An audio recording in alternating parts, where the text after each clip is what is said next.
On behalf of the Honorable Prime Minister and the Government of the Republic of Trinidad and Tobago, I am pleased to announce that the Department of the Treasury of the United States has granted the OFAC license that was applied for by this government and the National Gas Company to pursue the exploration of the Dragon gas field.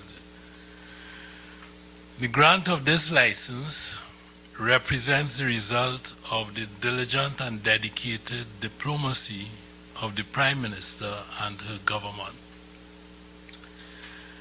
The license, which was granted yesterday, was granted pursuant to powers conferred by U.S. law in the Venezuela sanctions regulations.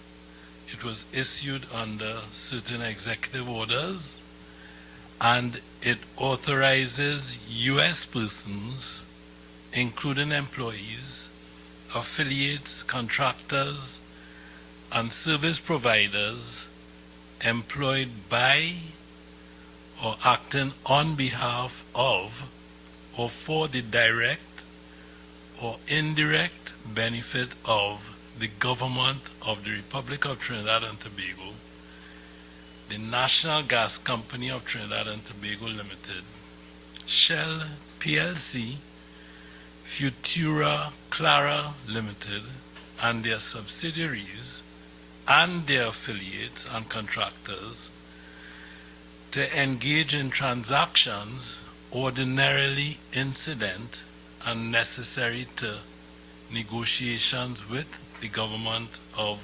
Venezuela and Petróleos de Venezuela executives in connection with the Dragon Gas project.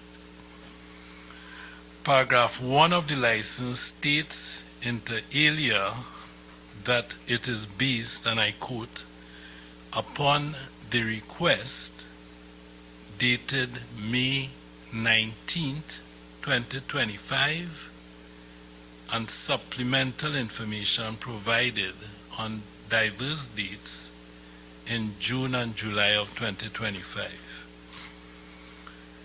The effect of the grant of this license is to permit the government and the NGC to engage in negotiations with the government of Venezuela and other stakeholders to advance the Dragon Gas project without breaching sanctions imposed by the United States government and U.S. law.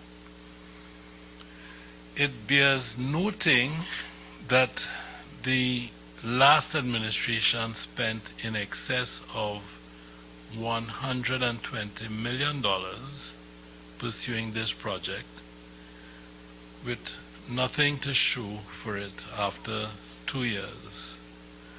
This administration has spent less than $500,000 in securing this license.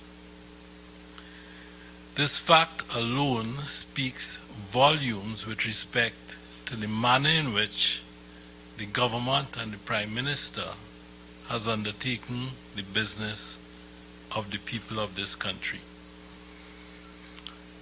The Ministry of the Attorney General, the Ministry of Foreign Affairs, and the Ministry of Energy, together with the National Gas Company, are now tasked with the responsibility to take the necessary steps to advance this project, which is important to the future development of our energy sector.